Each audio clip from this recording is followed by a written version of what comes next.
நீ சென்று பார்த்து வா என்று நான் அனுப்பி வைத்தேன் விபீஷணரை. அப்படி அனுப்பி வைத்த உடனே அவர் விபீஷணன் போயிட்டு ராவணன்ட்ட, அண்ணா ராவணா, அன்றைக்கு நான் சொன்னனே பத்தினி பெண் சீதையை அசோக வனத்தில் சிறையை வைக்காதீங்கன்னு சொன்னனே. அவர் என்ன சொல்றாரு, வாரேறும் பூமுலையால் ஜானகியே அசோகவனம் வைத்தா என்ன, அசோகவனத்தில் வைத்தால் என்ன, வாரேறும் பூமுலையால் ஜானகியே அசோகவனம் வைத்தா என்ன, நாளை வேரோடு கெடும் என்று அந்நாளில் நான் சொன்ன புத்தி நீ விரும்பாய் மன்னா. வாரோடு உன் முடி சாய்ந்து பதப்பதத்து நீ கிடக்க உன்னை பார்க்க வெய்யோன் தேர் ஏறி வாரானே தென்னிலங்கை மாநகர் நோக்கி.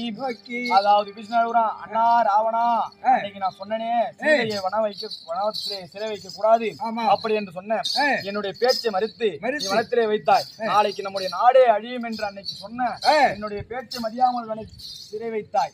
அப்படி சிறை எடுத்த உடனே வைத்தாய். இன்றைக்கு நீ உயிரோட இருக்கும் பொழுது கிழக்கே உதிக்க சூரியனாகப்பட்டவன் சிம்மாசனத்துக்கு நேராக வந்தால், அடே சூர்யா, என்னுடைய சிம்மாசனத்துக்கு நேராக நீ வருவதா என்று ஒரு சொல் சொன்னால் போதும், சூரியனாகப்பட்டவன் கைகட்டி வாய் உதச்சி ஒரு புறமா ஒதுங்கி செல்வானா.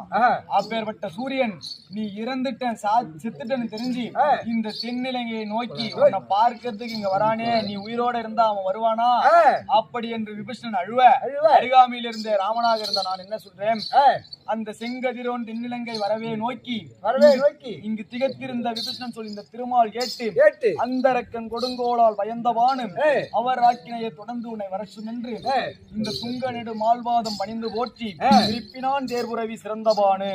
அப்படி அடே சூரிய நாராயணா, ராவணன் உயிரோட இருப்பதாக நினைத்து நீ ஒரு புறமாவே ஒதுங்கி போ. விபீஷணன் அழுது கொண்டிருக்கிறான், அதனால அவனை கலங்க வைக்காம நீ ஒரு புறமா ஒதுங்கியே போ அப்படி என்று சொல்ல என்னுடைய பாதத்தை வணங்கி ஒரு புறமா ஒதுங்கி சென்றான். அப்படி ராவண சம்மாரம் முடித்து அதுதான் இன்னைக்கும் சூரியன் எழுந்து ஒரு பக்கமா சாய்ந்துதான் அப்புறம் நேரம். ஆமா, அது ராவண சம்மாரம் முடித்தோம் ராமாவதாரம் 8வது அவதாரம்.